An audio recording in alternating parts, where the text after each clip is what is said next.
You became a Spartan for the day. Imagine you wake up, but not to the alarm clock. The sound of metal hitting metal awakens you.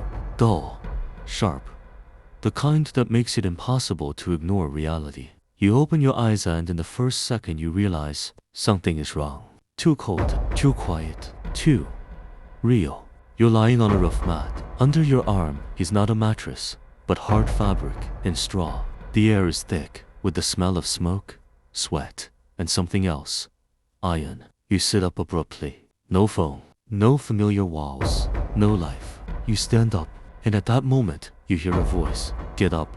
You turn around. A man stands before you. Short hair, a stern face, an emotionless gaze. He doesn't ask who you are. He doesn't explain where you are, because explanations aren't needed here. You step outside, and you see it. You're in Sparta. Here you have no past. Forget who you were right now. Your job doesn't matter. Your money doesn't matter.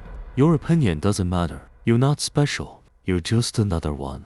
And the worst part is, no one here is going to force you to fit the system. Here, the system forces you to fit itself. Lesson 1. You're weaker than you think. You're led out onto the platform. The stone is cold underfoot. The wind cuts your skin. Dozens of men surround you. They don't talk. They don't laugh. They don't exchange glances. They just stand. And there's something frightening about this standing. You immediately understand the difference.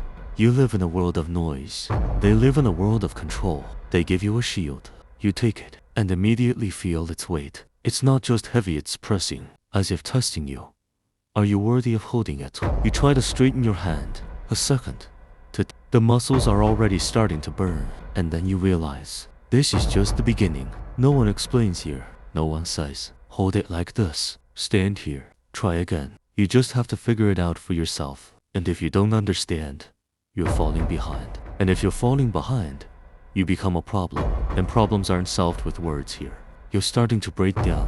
After a while, you don't even realize how much time has passed. Your hands start to shake. Your shoulders are burning. Your back is aching. Your breathing is ragged. You catch yourself thinking, I can't take this. And it's an honest thought. No pathos, no heroics, just a fact. But then something strange happens. You look around and you realize no one looks like they're having it easy. They're having a hard time, but they don't show it.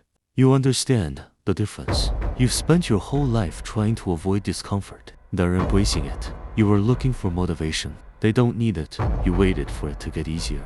They've accepted that it won't get easier. And at that moment, you have a choice. A very simple one.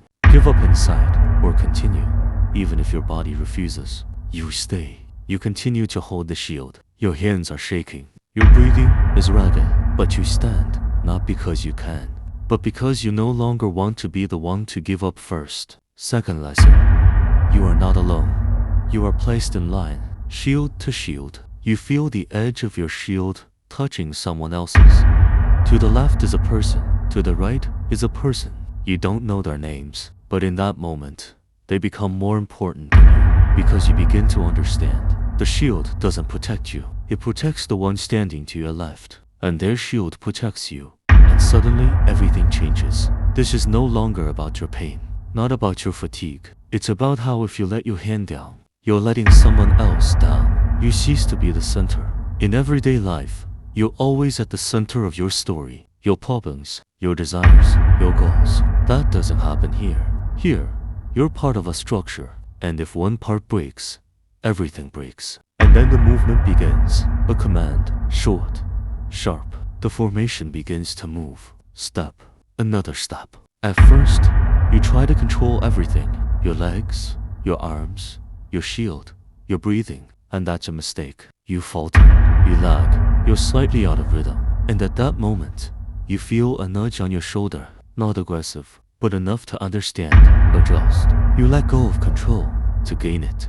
You stop thinking about every movement. You begin to feel the rhythm. Step, breathing, shield, and suddenly, everything becomes simpler. Not easier, but purer. You enter a state, the very one athletes talk about, when the superfluous disappears. When there are no thoughts like, can I do it? How much time is left? What if? There is only now. And in this now, you suddenly realize you can handle it. Lesson 3. Fear doesn't go away. At some point, You notice the weapons, real ones, spears, swords, and the thought occurs. This isn't training in your usual sense.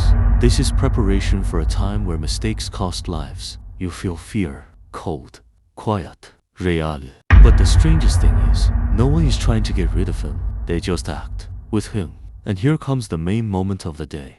The formation stops. The team, shields rise. You hear only breathing, your own and theirs. And in that moment you understand. If something happens now, you have no plan B, no reset, no second chance. And instead of panic comes clarity. Because here, everything is as simple as it can be. Either you hold the line or you break it. Either you control yourself or fear controls you.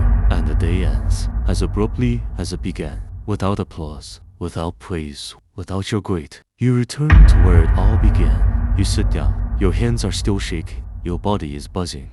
But inside, there's silence. You return back, and here you are again, in your life, with a phone, with comfort, with the ability to stop at any moment. But now there's a problem. You already know what it's like to live differently. And the main question remains, when will it become hard for you again? When will you want to blend in? When the thought later appears, will you remember this day? And if you remember, will you continue?